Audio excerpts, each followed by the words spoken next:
Hi, everybody. Dave Johnson here. And one of my great pleasures, something that transformed my life, was 7 years ago when I was introduced to Rik Deitsch and his amazing Cell Defender, and then realizing just you've got a plethora of other products.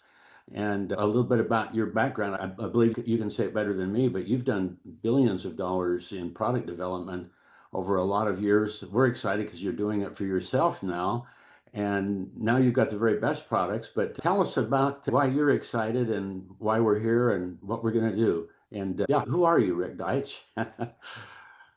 So I am a biochemist, but I'm very different in the field. And trust me, I know a lot of biochemists, but I'm a little different in the field because I'm both a nutritional biochemist and a pharmaceutical biochemist. So most of my work in college and graduate school, postgraduate was in drug development. I worked primarily on cancer drugs and drugs for pain. And I became a specialist in drugs from neurotoxic peptides from venomous animals. I worked with Gila monster venom. I worked with cone snail venom and eventually with cobra venom. And that's the work I do today, using cobra venom peptides for the treatment of pain, viruses, and autoimmune diseases. So that's me as a pharmaceutical biochemist. And then I tell the story, it's a little tongue in cheek, but it's absolutely true. I got married, I fell in love and I got married, and I had to support my wife and eventually a family. So I had to make money. I couldn't just be in the basement lab trying to cure all disease. So I got a job with Rexall Sundown, which at the time was the largest manufacturer of dietary supplements on the planet, and I started making dietary supplements and I became a nutritional biochemist. And it was a very different thing, believe it or not, the nutritional part from the pharmaceutical part.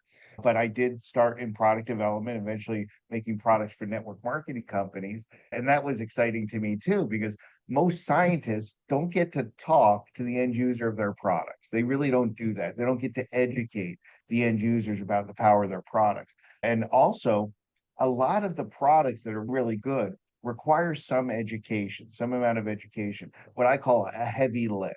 We're going to spend some time now talking about zeolite and zeolite technologies and what we've done to create Cell Defender. It's not that easy to understand. It's a complicated, heavy lift to educate the population about why they need this product and why this product is better than anything else that's out there. And so it really belongs in this world of network marketing and direct distribution because you're not going to sit on the store shelf and everyone's going to say, I need that. And why do I need it? So it was very exciting to me not only to become a nutritional biochemist and start formulating in that world, but even being introduced to the world of network marketing and direct distribution. So that was really exciting.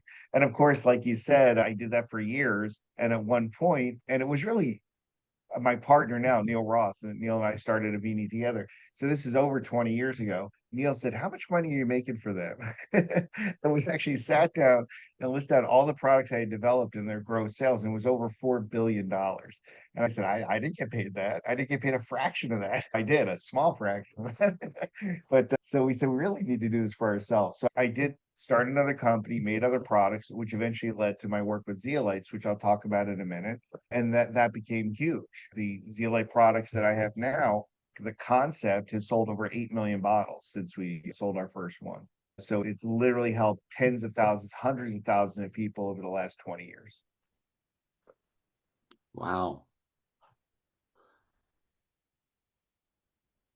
And so now you have your best iteration ever. 7 years ago when I first was introduced to it from a crisis that I had, and it worked. I believe it works even better. You can actually tell the difference looking inside the bottle versus the stuff I had. So tell us about that, and of course the basics. Let's. So many people I bump into. We were just going for a walk a couple of days ago, and I just started chatting with some people out in the woods, and one thing led to another. Found out they're health nuts, and I says, "Hey, have you ever heard of Clinoptilolite?" That's a fun conversation starter, which seems like a nonsensical word, but no, we haven't. Have you heard of zeolite? Yeah, I think I've heard of that, and then just go into it. And it's, I'm interested. I think I need that stuff, and Yeah. it's such a fun conversation starter. But almost no one has ever heard of it, but everybody needs it. And why is yours different? Yeah, actually, if I can do a deep dive, because I want to talk about the history, how I got into this. But you did say zeolite and you did say clinoptilolite. And that's funny because I can't tell you how many times people say, how do you spell that? And what's funny is clinoptilolite is spelled exactly the way it sounds. Clinoptilolite.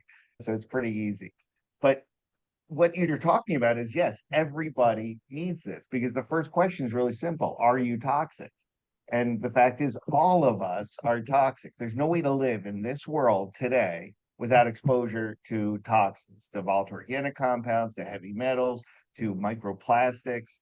There's no place on earth that is free of these toxins. They've actually done deep ice core samples in Antarctica and found man-made toxic compounds in the ice deep in Antarctica. So it's everywhere. And it's not just where the toxins are made, because they could have factories in the US or Canada or China, but the air blows, the wind, the water flows, wherever the water goes, wherever the air goes, it's going to spread those toxins around. Right now, there's over 14 million metric tons of particulate toxins in the jet stream that's circling the earth right now. So there's no place that you can really get away from toxic exposure. And 20 years ago, when I first started talking about this, it was a little bit more of a heavy lift. I think today people are a little more educated and they know that they live in a toxic environment. One of the problems is they don't want to talk about it because they think there's nothing that can be done about it. Living in a toxic environment, being exposed to toxins is just something you have to face for being in an industrialized world and having our toys, having the stuff we like to eat, having the technology we like to use. But I'm here to tell you there is something you can actually do about it. I also like to say this. I used to have a slide that showed this guy, but I got in trouble for showing his face. There was a guy in North Dakota that told me, I'm not toxic. I live in a pristine environment. There's no toxins in me. While he was talking to me, there was a crop duster dusting the field behind him. And I had to explain to him what was in that stuff that was being sprayed on his field. And the fact is, every place is toxic. So where are these toxins coming from? Obviously, our food. There's hormones in our food. The hormones are given, especially estrogens, to beef and chicken, cows and chicken, so they gain muscle faster. Pesticides are used in most of our products, even organic products. And I hate to say this because a lot of people want to eat organic, but there was a study done about 8 years ago by the FDA. They took food from 8,000 grocery stores around the country, and they compared food that was labeled organic to food that was labeled regular. And to call it organic means it has to be grown without herbicides, pesticides, or genetic modification. And they found that over 80% of the food labeled organic had herbicides or pesticides on the fruits or vegetables. So it was, even though they said it was organic, it really wasn't. And my contention is maybe they didn't use herbicides and pesticides when they were growing that. But again, the water flows and the air blows. And if you're not completely protecting those farms, those fruits and vegetables, you're eventually going to get some of that stuff on your fruits and vegetables. And eventually, also, the stuff that's not organic is usually cleaned with some sort of chemical cleaner that gets a lot of that stuff off. And the organic fruits and vegetables cannot be cleaned like that by definition. And so some of that stuff gets stuck to it. So even if you're eating organic, you're probably being exposed to some hormones, pesticides, and other toxins. Of course, air and water, automobile exhaust, cigarettes, heavy metals. We talk about primary smoke if you're a smoker, secondary smoke, secondhand smoke, which is you're in the room with the smoker. But more recently, there's a lot of studies on what they call tertiary smoke exposure, which is someone that smoked. The smoke in penetrated furniture or the walls, like wallpaper and things like that. And even that is carcinogenic. And so you have tertiary exposure to stuff that was near a smoke. If you've ever gotten into a car that a smoker had used, you smell the smoke that's in the upholstery of the car. Even that can have toxic exposure, including cadmium, which is highly carcinogenic. Household chemicals, gasoline, oil, even toxic skincare products. Now, I actually helped many years ago set up a website at the National Institutes for Health called Toxtown. That website has since been taken down in recent administrations, but if you go to the Wayback Machine, the web archive, you can still find it. So if you go to, I think it's just the archive.org or archive, yeah, just look for Wayback Machine and type in Toxtown. You can still pull that old website, but it's really very fascinating because it shows in your town, in your house, where you're having toxic exposure, where things are actually affecting you. And now everything I'm talking about, I love this picture. It's just the tip of the iceberg. So the toxins we're exposed to on a daily basis, they're getting into our bodies and affecting us, are just a little bit of all the toxins that actually are affecting us and ones we're even born with. And I like this picture because if you look at an iceberg, you only see about 10% of that iceberg. About 90% is underwater. So everything I'm talking about now, toxic exposure, is just the tip of the iceberg, just a little bit, because, as I said, we're born with toxins. This study that was done about 20 years ago has been repeated several times, looked at umbilical cord blood of newborns and found over 200 different toxic compounds in the umbilical cord blood of newborns. A lot of these are carcinogenic or potentially cancer causing. So we're born with these toxins that are in our bodies, that are in our mother and being passed on to the unborn baby. Additionally, even breast milk has volatile organic compounds in it that are being passed on to the babies. That just tells you that if you're a pregnant nursing mother, you'd want to actively do things to mitigate the risk of toxic exposure and detoxify. So what do toxins do? And I'm going to focus mostly on heavy metals. The word of the day is competition. Heavy metals and other toxins, which can be endocrine disruptors or things like that, they function by inhibiting natural metabolic processes, usually through competition. There are good metals: calcium, magnesium, phosphorus, sodium, potassium. Even at micro doses, things like manganese and copper are necessary for life. They're necessary for biomolecules. But heavy metals can come in and displace those good metals and inhibit natural function.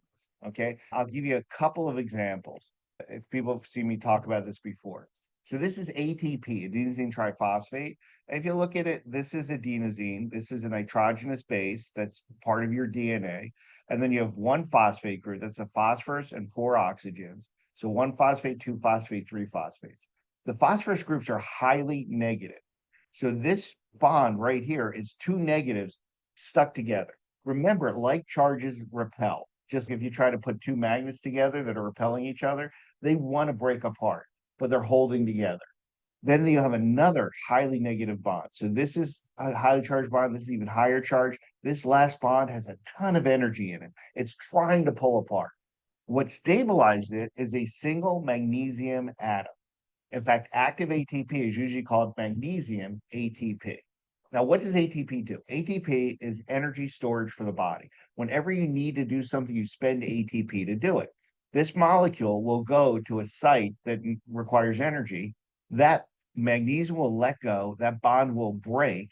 You'll wind up with ADP, adenosine diphosphate, one free phosphate, what they call inorganic phosphate, and free energy that goes into the system that's used to do something.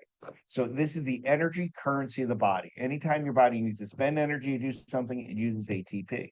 The problem is magnesium can be displaced, usually by mercury. So if there's a mercury atom right here, this ATP is inactive. The mercury won't let go. You can't utilize that energy. And so we talk about what if you could get rid of the mercury. So here's just a little example of a zeolite cage. Gobble, sucks up the mercury. And then we have magnesium that can get to its active site. Now, of course, this is a oversimplification. You're not just gobbling up the mercury and activating existing ATP. But if you're reducing the competition for the magnesium, then you're going to have more activity.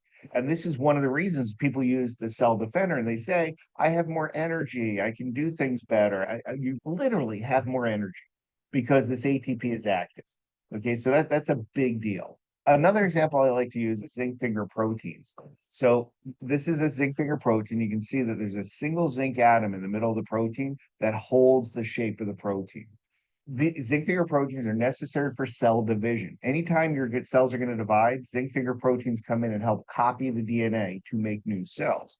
This is important if you have a cut, a scrape, a broken bone, but it's absolutely vital if you have an infection, if you have a cold, a flu, or even like a traumatic infection, because the zinc finger proteins help make new white blood cells to fight the infection, to fight a cold. This is one of the reasons that in a lot of cold medicines, there's zinc in cold medicines, or if you have a cough or a scratchy throat, they say suck on a zinc lozenge. That zinc goes in, you make more zinc finger proteins, and then you can make more white blood cells and you can fight the infection. So the problem is that zinc can be displaced, usually by arsenic. If arsenic gets into the site, arsenic is smaller and it changes the shape of the protein. If it changes the shape, it stops working. So if you think about the side effects from arsenic poisoning, all of them, 90% of them are related to zinc finger protein metabolism.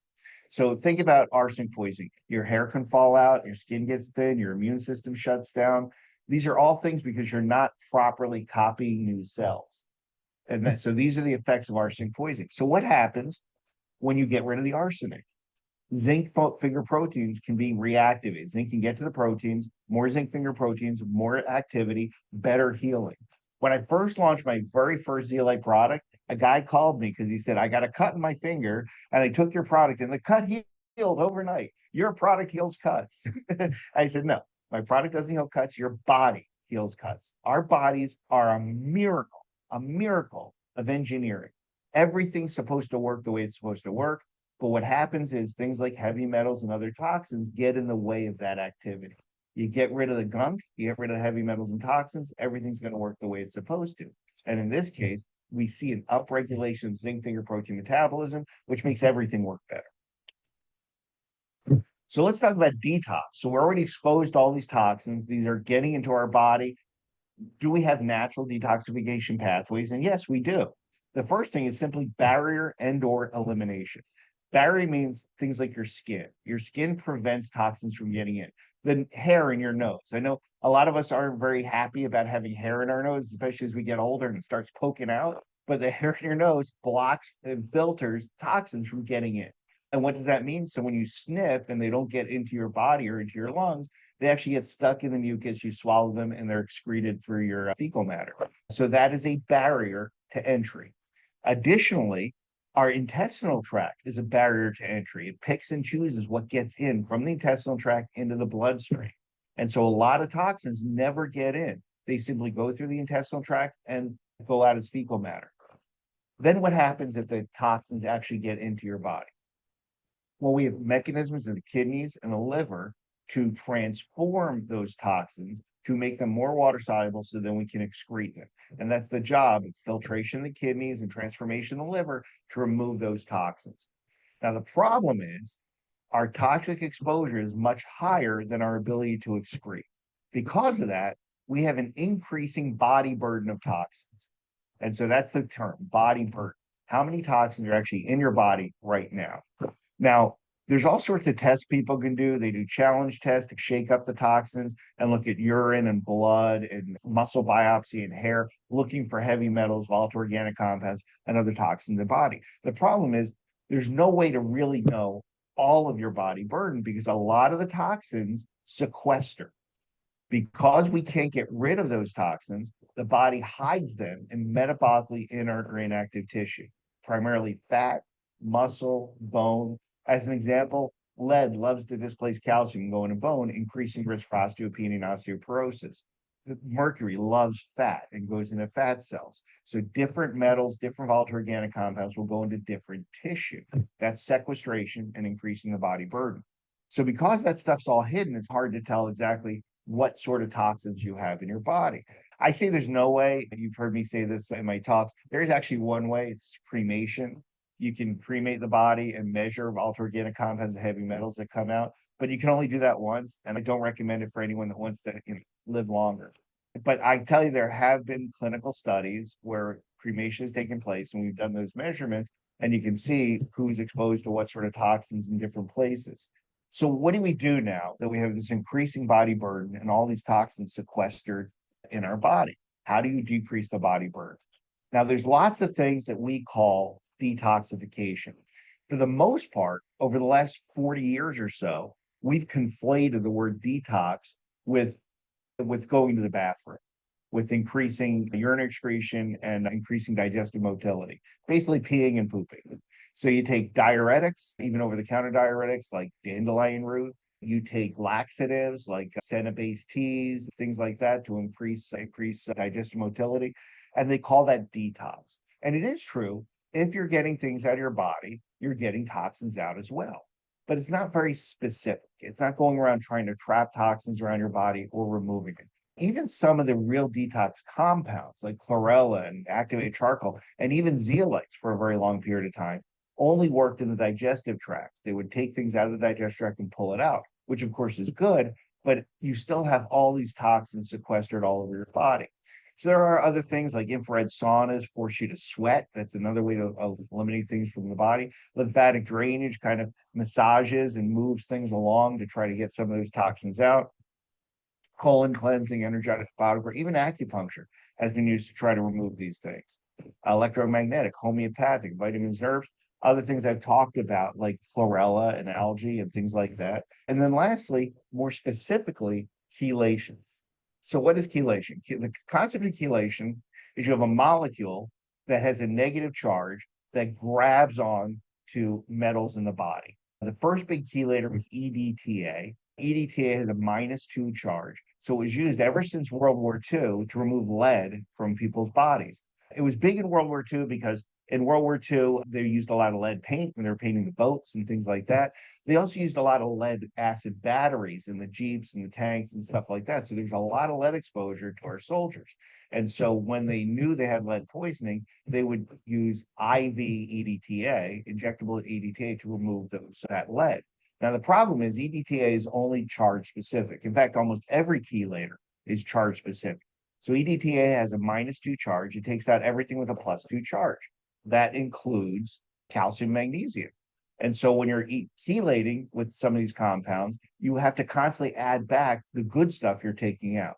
So it's not very specific. The cool thing about zeolites, and I'll talk about this, is that they're specific for charge and size, and sometimes even shape and structure.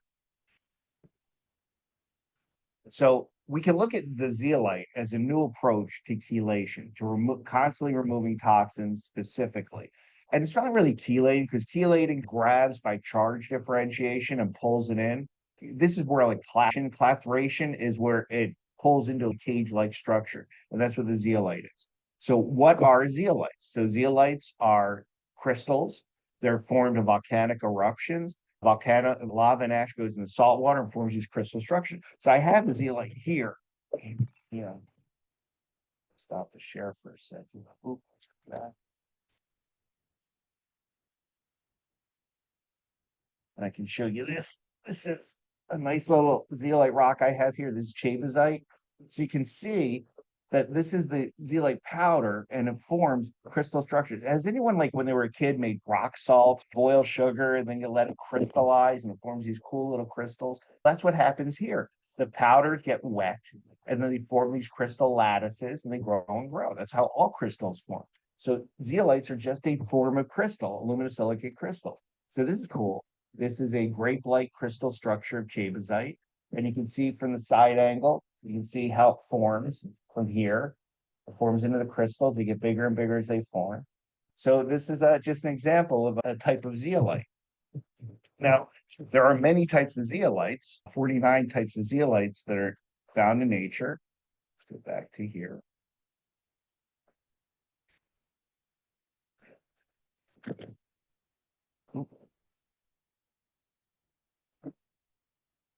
I'll talk about the types of zeolites, but the zeolite has a crystal structure. And the coolest part about the zeolite is that it has a negative charge. So cage-like structure, negative charge.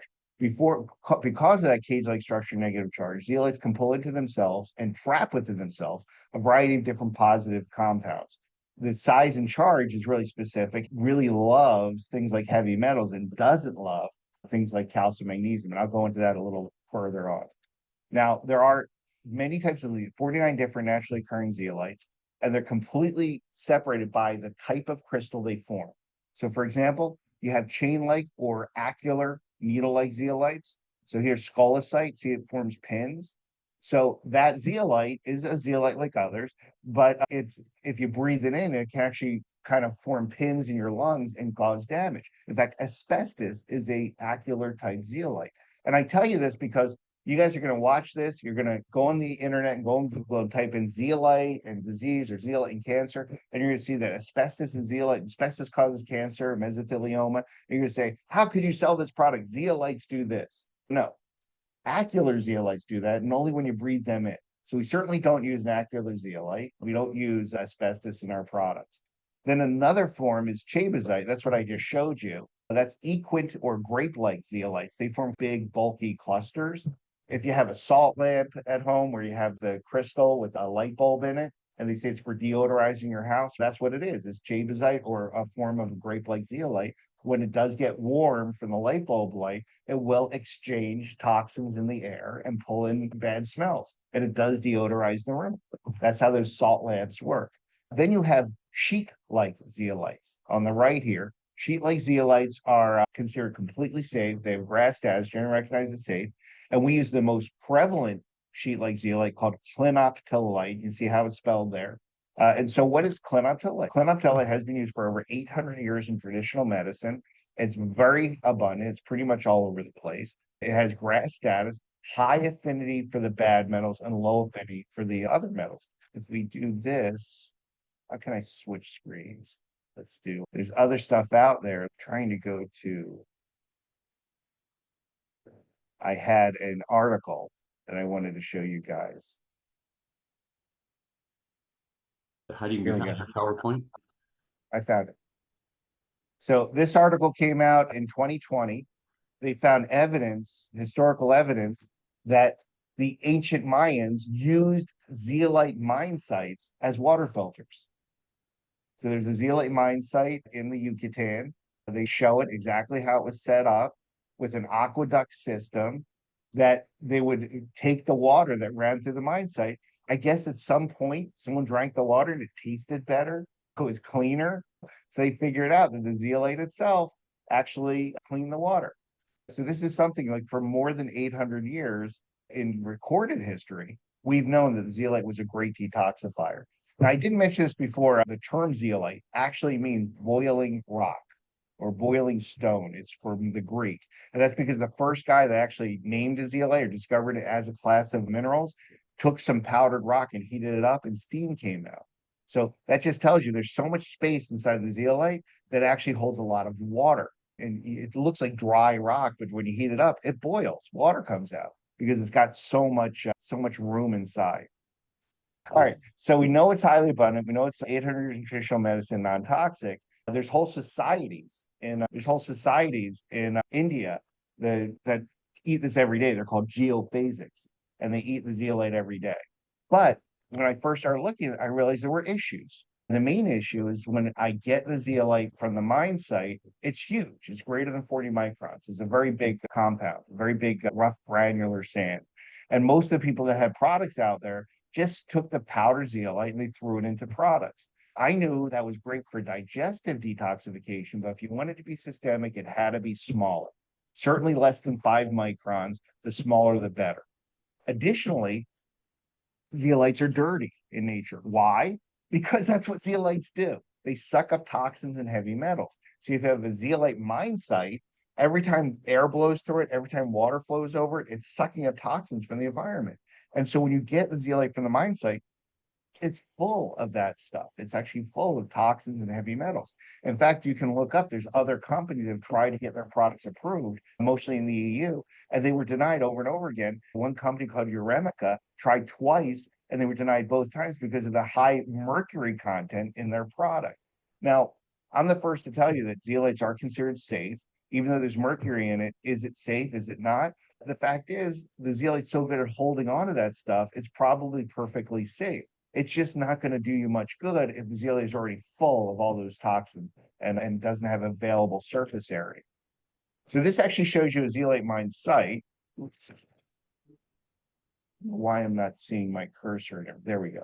This is a zeolite mine site. So you see this one mine site has 300 million tons of zeolite. You can see the people here in the foreground. There's a regular sized people.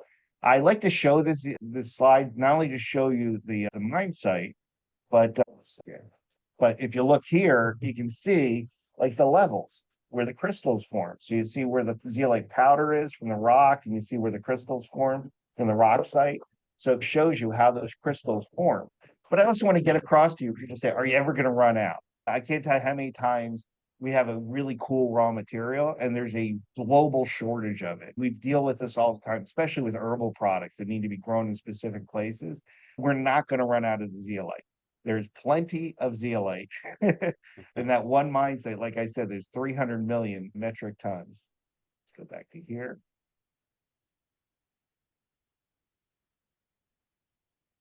There we go.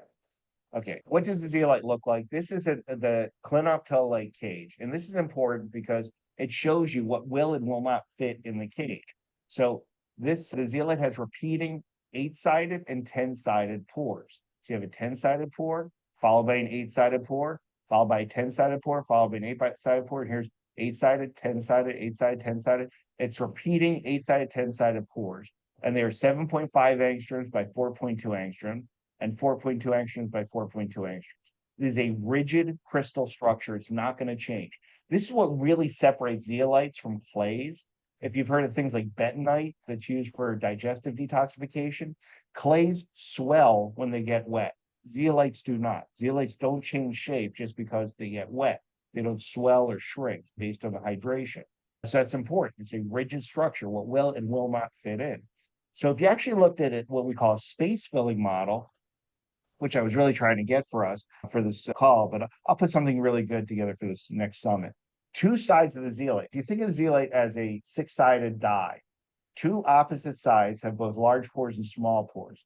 Two opposite sides only have small pores, and two opposite sides have no pores at all. They're completely covered by the space filling of the zeolite cage. That's important because it means there's more small pores than big pores, and there's a flat area to allow things to attach to the outside of the zeolite. The structure means everything. So the zeolite loves positively charged compounds, but it loves small, higher charged compounds more. That's called an affinity series, what it likes more. But it is important that the concept is called cation exchange. Cations, positively charged atoms, will transfer between each other. So as an example, here's lead exchanging for potassium. Here's mercury exchanging for calcium. Here's ammonium exchanging for sodium. Here's arsenic exchanging for calcium, and then calcium exchanging for sodium. So this happens over and over and over again. As the heavy metals that have higher affinity get into the zeolite cage, they will get stuck. They have more points of coordination, go deeper into the cage and get stuck. While things like potassium and sodium and magnesium, all the good stuff, will not get stuck. It'll keep getting exchanged. Eventually, the zeolite gets full. I do full in air quotes because it's not really full. What happens is the surface of the cage takes on a net neutral charge. Once that happens, we simply urinate it out. A process takes about 4 hours when you take the product, depending on how much you eat and drink and how often you go to the bathroom. So let's look at the sizes. I said the smaller the metal, the higher the charge, the greater the affinity for the zeolite.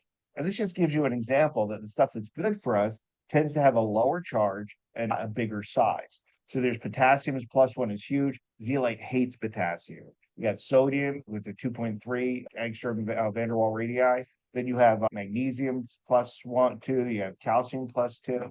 Arsenic is +3. Even mercury at a +2 only has a 1.5 van der Waal radii, activated van der Waal radii. That tells you the biggest it can be. And so these are smaller and higher charge. They're going to fit better into the zeolite. And here's another example of that. So you can see the potassium trying to get in, it can barely fit in the inner depths of the cage. I like to think of it as, if people remember Thomas's English muffins, nooks and crannies. There's a lot of nooks and crannies inside the zeolite cage. And so it tries to get in, it can't. So potassium just gets released. Calcium just gets released. Mercury gets deep in there with more points of coordination and gets stuck inside the cage. And we've seen this. We've seen clinical studies where as we use it, we see the excretion of mercury and lead and cadmium, arsenic, and tin, and bismuth, aluminum, and antimony over time. And healthy volunteers was a 5 to 7-fold increase in urine excretion. And West Virginia coal miners with known exposure, they had a 12 to 15-fold increase in heavy metal excretion right away. So aside from just heavy metals, there's other things that the zeolite pulls out, like volatile organic compounds. So in this demonstration, these big compounds in the sides represent a zeolite cage. This represents dichlorobenzene, a volatile organic compound. So it's 1 chlorine, 2 chlorines around a benzene ring. And this was published in the journal Active Crystallography back in 1996. So when I first was told that the zeolites had volatile organic compounds in them, I said, no way. They're way too big to fit inside the zeolite cage. It made no sense to me that the zeolite would be able to pull up volatile organics. But they don't get inside the cage. They're too big. But remember, I told you the two opposite sides of the cage have no pores at all. They're flat. So what happens, these flat molecules, these benzene ring molecules, will lay across the surface of the zeolite and start exchanging electrons into the cage. That makes the benzene ring take on a slight positive charge, which attracts another zeolite cage to the other side, making like a toxic sandwich. And that's how volatile organic compounds are trapped by the zeolite. And then I start thinking to myself, is there anything good for us that has that flat structure where the zeolite could potentially take out healthy compounds? And the answer is no. It's that flat structure that makes volatile organic compounds so dangerous. Because they're flat, they can slide into our cells through our phospholipid membranes. Because they're flat, they can slide into the turns of the DNA, between the turns of the DNA, a concept known as intercalation. It can intercalate into the DNA, lock in place, and that's how they cause cancer. That's how they mutate DNA. So that flat structure is what makes these volatile organic compounds so dangerous, and it's the exact structural motif that allows the zeolite to take them out of the body. I think that's amazing. I think that's apropos. And we have studied a range of different volatile organic compounds with our zeolite that shows it removes the most dangerous, most carcinogenic volatile organic compounds. So let's talk about what's wrong with the zeolite, with the natural zeolite. When I was first exposed to it, when I first saw it, I knew that it needed two things. It needed to be smaller and cleaner. So this is our proprietary micronization activation process. I coined the terms micronization activation, which of course a lot of competitors are stealing now. But I am the category creator of zeolites for systemic detoxification, launching my first product back in 2004. And everyone else out there is borrowing our stuff to try and sell inferior products. So the first thing we do is we have to crush the zeolite. We got to get it smaller. So for the mindset, like I said, it's like chunky, granular sand, as much as 200 microns. That's not going to get through the bloodstream.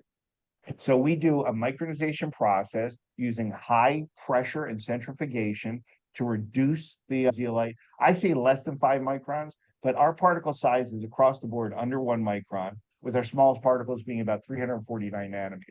That's really important because once you're under 2 microns, you're going to get really good absorption. And so we've actually measured our zeolite in the bloodstream of people taking it, so we know it gets absorbed. And in our clinical studies, we've measured it in the urine. And just so you know, there's no path from taking a product orally to going out of your urine without going through your body first. It's got to be absorbed, go through the bloodstream and the lymph, go into the kidneys, go to the bladder, and then be excreted out. So just the fact that we're recapturing the urine tells us it's getting into the body, almost 99% gets in the body, and then is for systemic detoxification. Then we have to activate. Like I said, the zeolite's dirty when we get it from the mindset. We need to clean it out.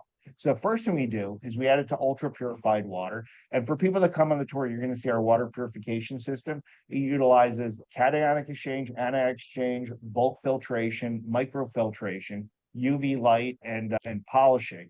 And of course, even in the bulk filtration, it uses activated charcoal. The water that comes out of our system is 18 mega ohm water, which means ultra pure water. It's actually clean enough to use in injectable drugs. And that's the only water we use in all of our products. So we use this ultra purified water with the micronized zeolite and we heat it up. And we do that first to drive off the volatile organic compounds. Once you start heating it up, that activates, that excites the volatiles, and they'll steam off. And we also collect those to see what's coming off. For the most part, we see things we expect: benzene, dichlorobenzene, toluene, phthalates, furans. But once we saw a peak that we didn't know what it was. So we sent it out for third-party testing, and it came back as diesel fuel exhaust.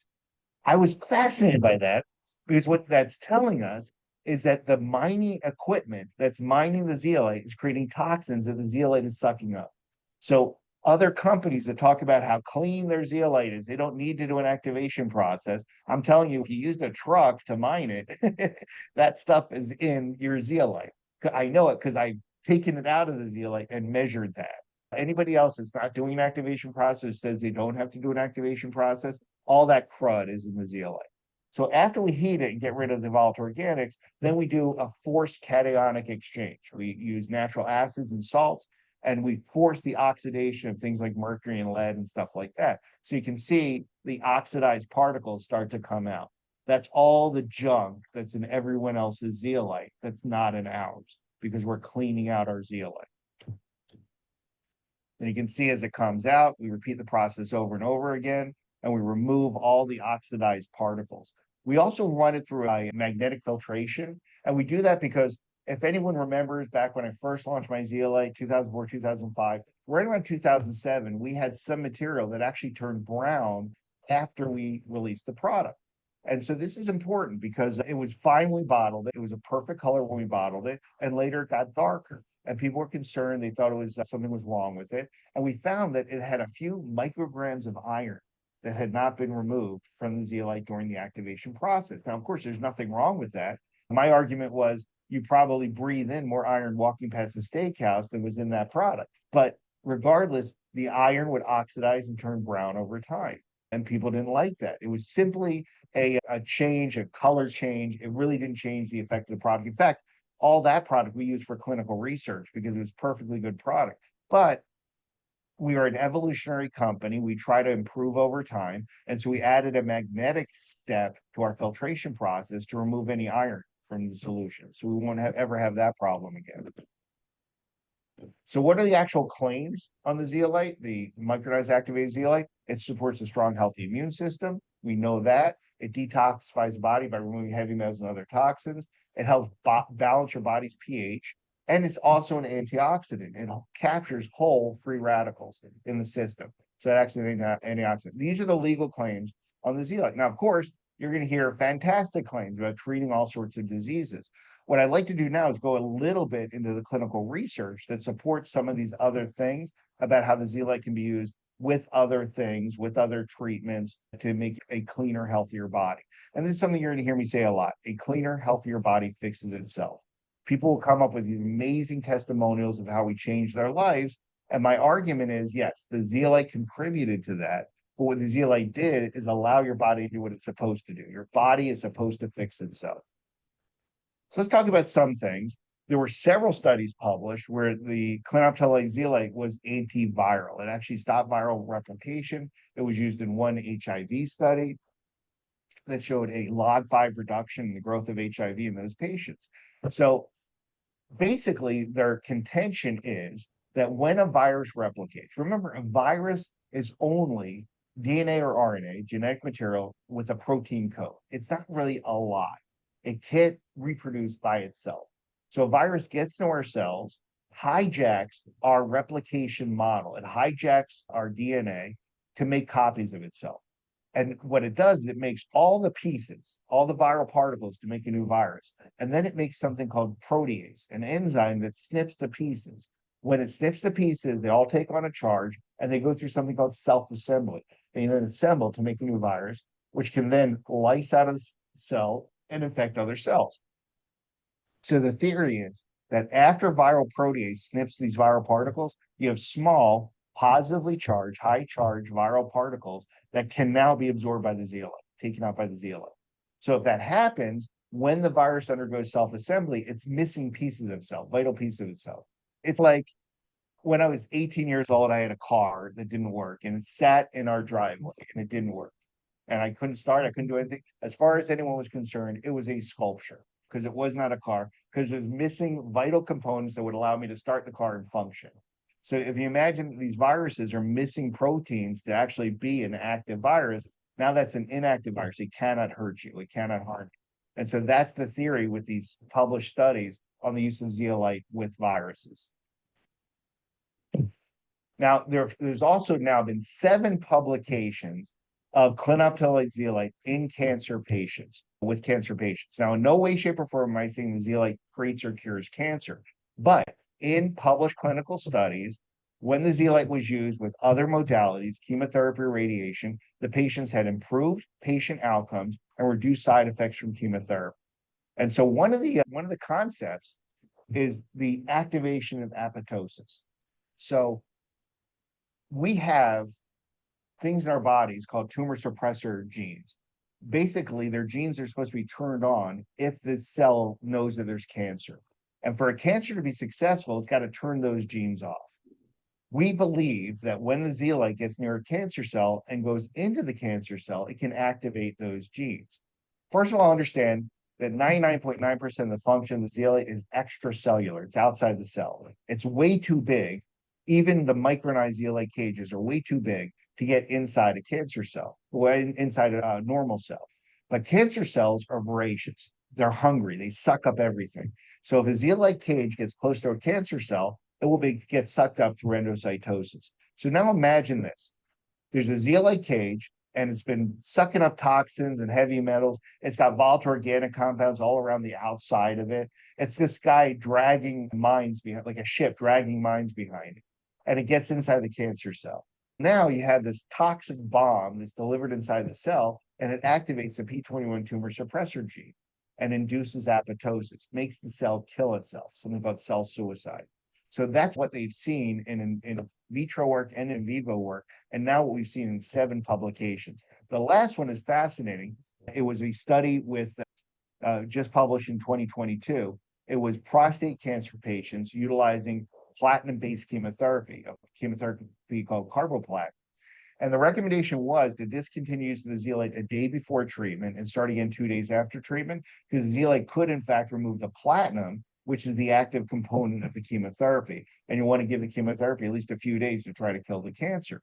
So the patients did that. And the number one side effect of platinum-based chemotherapy is something called chemotherapy-induced peripheral neuropathy, CIPN. Basically, it damages the nerves in your hands and feet. And you get pins and needles, numbness, pain because of that. So they're warned of that when you have a platinum-based chemotherapy, that you're probably going to have neuropathy for the rest of your life from the treatment. Nothing to do with the cancer, it's from the treatment.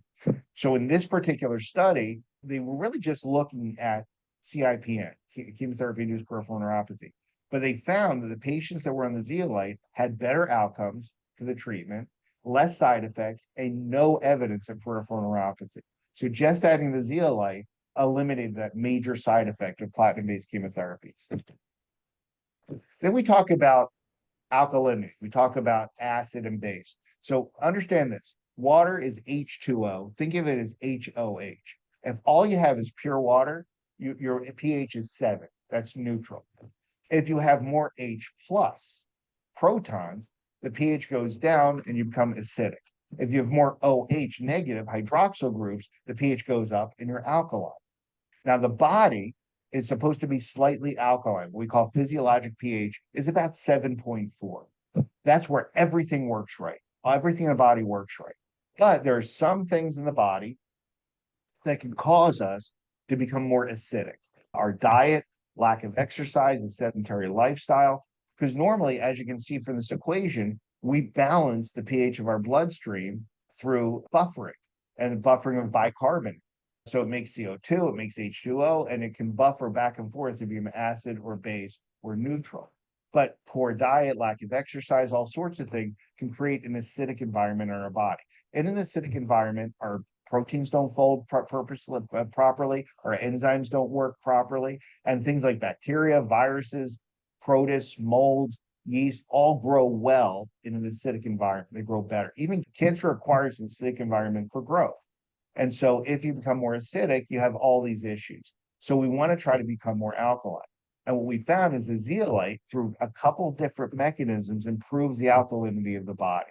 First and foremost, remember, if you have too much H plus, that's acidity. H plus is a positively charged compound, and it will move into and out of the zeolite cage because it's a positively charged compound.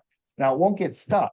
It's going to flit in and out. It's a single proton, but it's not going to get stuck. But in areas of high acidity where there's a lot of protons, some of them are going to migrate inside the zeolite cage. And you got to understand, once it's inside the zeolite cage, for all practical purposes, it's no longer in solution, and it stops affecting the pH of that area.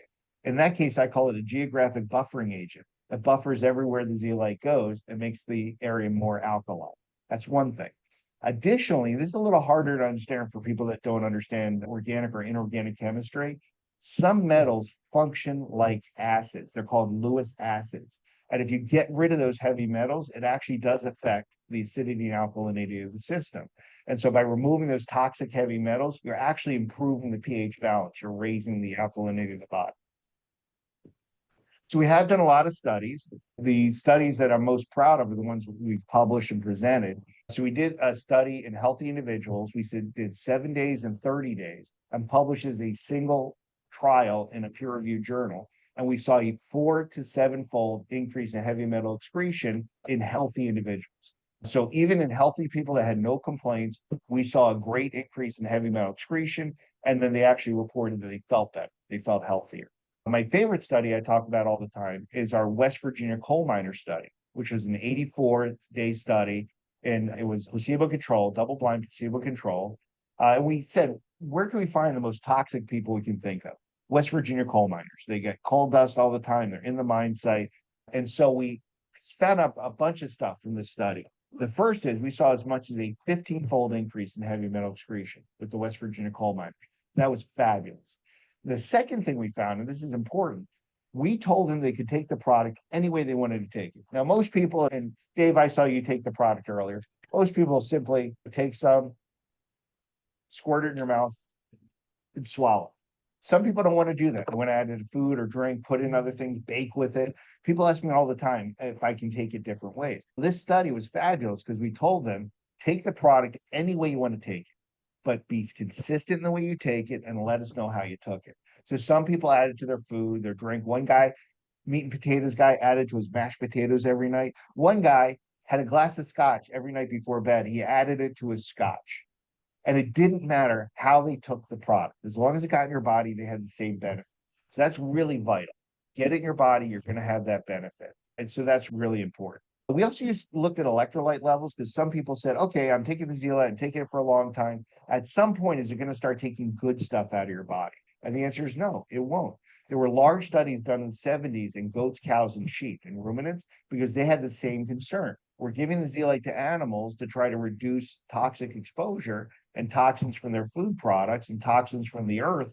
But is it going to not just take out heavy metals and toxins? Will it eventually take out things like magnesium and calcium?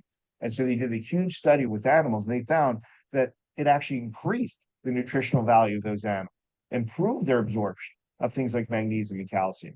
And we know now the reason is by removing competition. As the zeolite removes things like mercury and lead, you're going to be able to absorb more calcium, magnesium, potassium, phosphorus, sodium, and all the good stuff because you're removing that competition.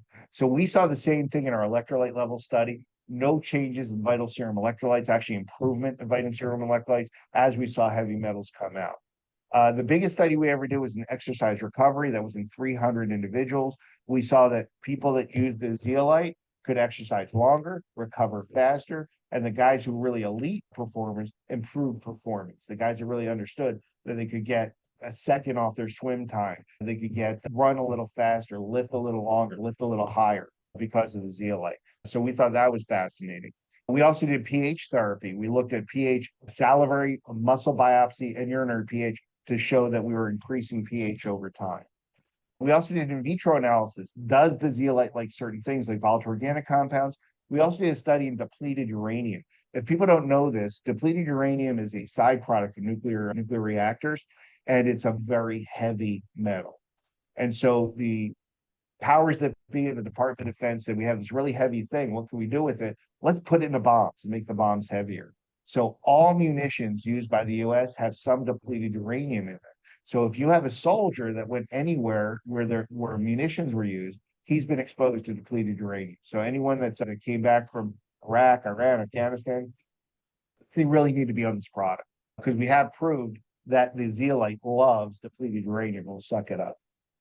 With the volatile organic compounds I mentioned before, we've seen that it loves the most prevalent and the most carcinogenic or cancer-causing volatile organic compounds: formaldehyde, dichlorobenzene, methylene chloride, toluene, the furans, the phthalates. It loves this stuff. And so we know that we'll remove those volatile organic compounds from the body. So the real thing to understand is that this is the original zeolite product. Anyone out there that's talking about their zeolite products are basically copying the research that I conducted over 20 years ago and continue to conduct today. It's the original zeolite colloidal suspension, the only truly micronized and activated zeolite suspension, proven safe for long-term use, over 8 million bottles sold, and subject to more than 14 clinical studies. And then people ask how to take it. So we do recommend everybody start with a detox dose, 10 drops 4 times a day. Okay, breakfast, lunch, dinner, bedtime for the first month. Then you can take the maintenance dose, which is 10 drops twice a day. And then we repeat the detox dose every 6 to 12 months as metals start to get liberated from tissue. Now, can everybody do that? Can you take more? You can certainly use more. I don't recommend using more than 15 drops at a time simply because the more you take, the less will be absorbed because it's passively absorbed. So there's no danger. You can drink the whole bottle, but your body's only going to absorb up to about 15 drops at a time. So lower doses more often are the best way to take a high dose of product. People talk about the Marcy dose, where she takes 5 to 10 drops every hour. And that's certainly a healthy dose for people that are fighting something. So that's important. Now, there's the other side of that, which is people that have an issue.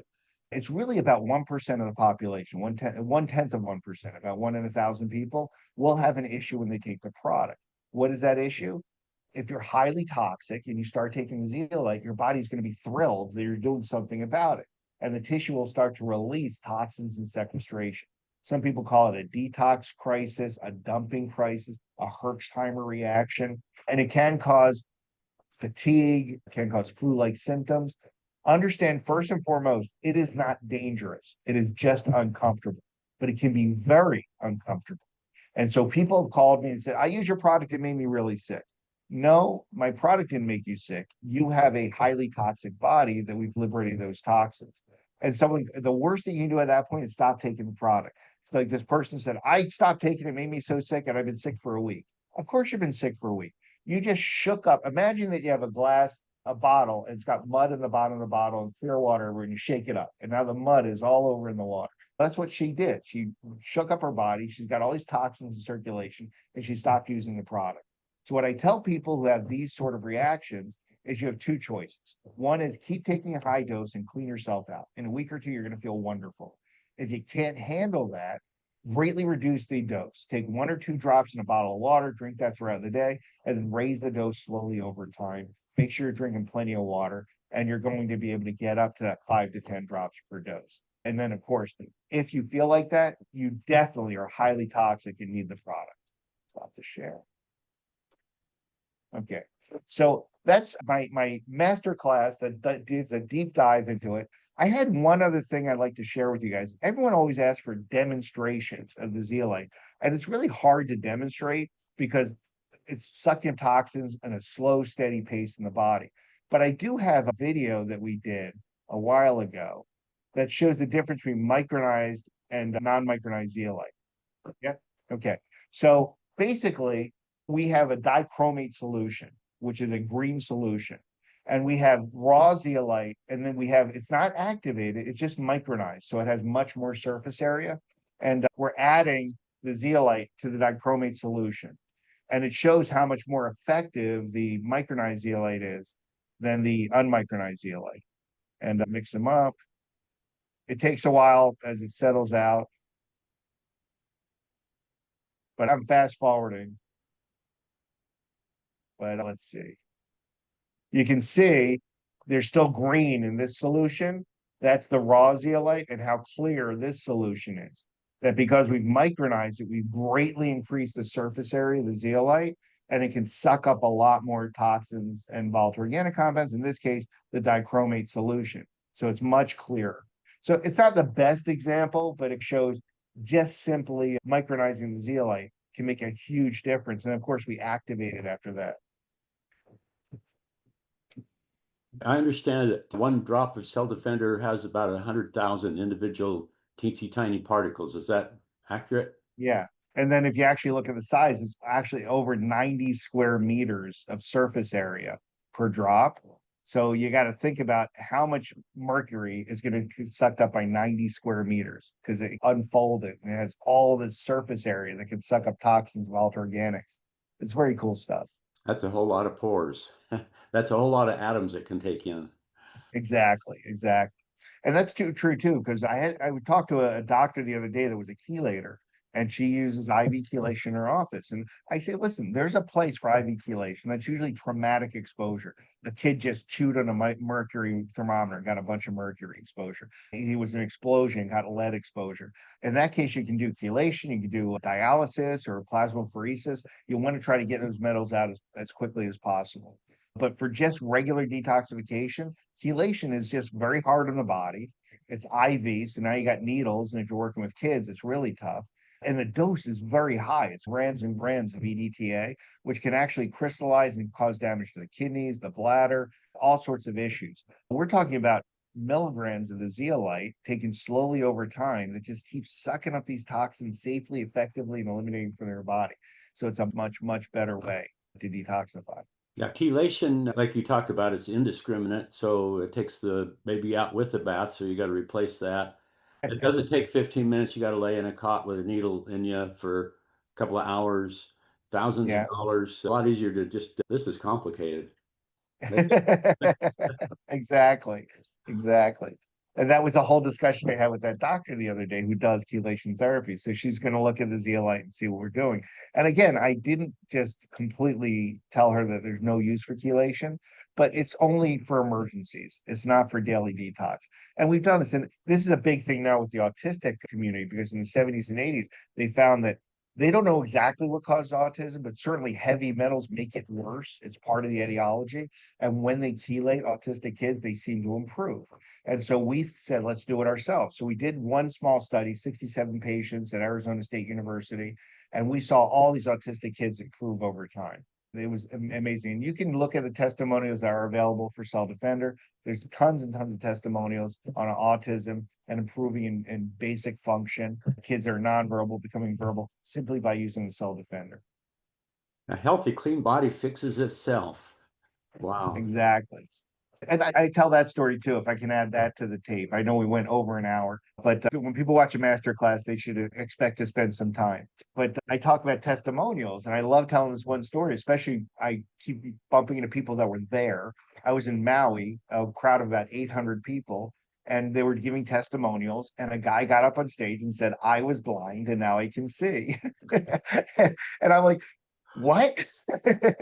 And I had invited some physicians to the lecture, and they're leaving. They said, I'm done with this. It's turned into a tent revival meeting. And I said, no, let's find out what's going on.